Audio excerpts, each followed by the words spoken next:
My name is Paul Luna, and you're tuned into F&B Lunacy. I am here today with former chef partner of Whitetail, Chef Caleb Dickson.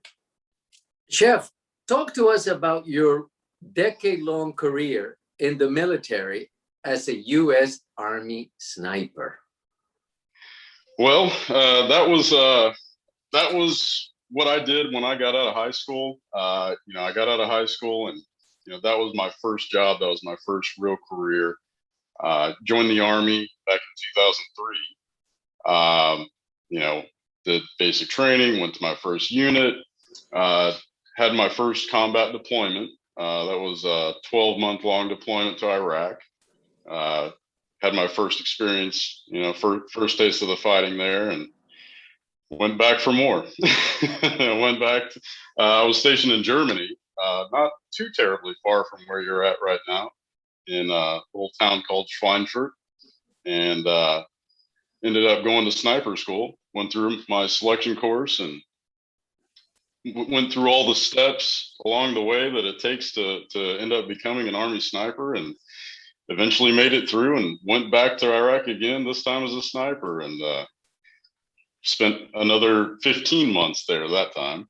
And so, I went through this whole career, and, throughout my time in the Army, I spent most of it in Europe, in the Middle East. I traveled to Southeast Asia. That was on a, personal trips, but, just because I was positioned in that part of the world, I just had the opportunity to get out and see it and experience other cultures. Love the German culture. I love German food. I love the beer gardens and the schnitzel houses. And one thing that I do want to point out is the Italian ice cafes. I want to give a shout out to Spaghettieis. I think somebody needs to do it. What is Spaghettieis? So they may not have it there in Switzerland, but it's essentially it's a kind of a spin-off of an Italian ice cream that they push through an extruder, and then they do like a strawberry compote with some shaved white chocolate over it. It's terrible, but it's a fun dessert, and I think it's actually it's really good, actually. Why did you get into the food and beverage industry? So that's actually a bit of a story. That's something that was a little bit of a journey in itself. I really kind of getting out of the military.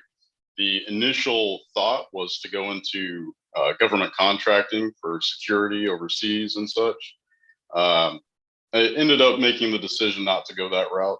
I had other friends that had done it already, that left the military before me and kind of went down that path.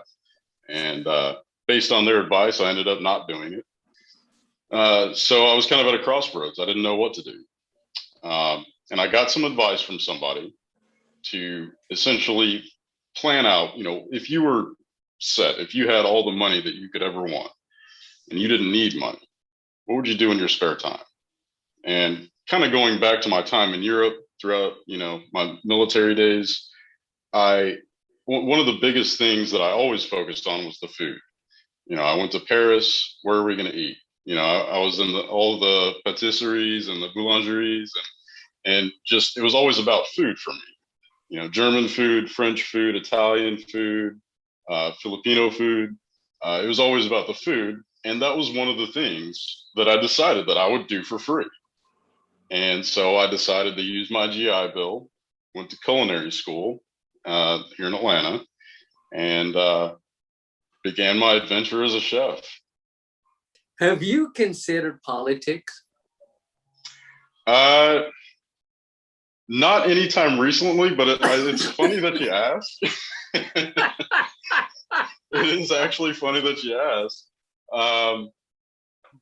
Like just before I got out of the military, I think everyone, if you attain any kind of status in the military, I was an E6, I was a staff sergeant getting out. So, I kind of was getting out. I was used to being in charge. I was used to, providing vision for other people and so on. So I actually had made some thoughts about it, about running for like local office or something like that. I got that out of my mind pretty quick though. Why? I don't think it fits my personality, honestly. I mean, I'm good with people. You know, I consider myself, you know, depending on the situation, to be a leader. But to be in the public eye in that way for that long and to that degree, probably not for me. Would it be difficult for you to promise lies? Yeah. Yeah. And everything that comes from that, especially in American politics. Oh, good Lord.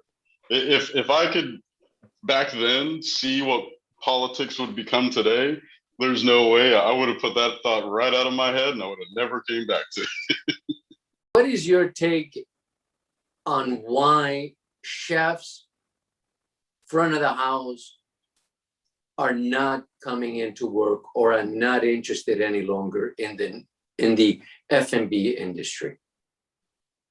I think that it's very telling of the industry and the dysfunction that we have.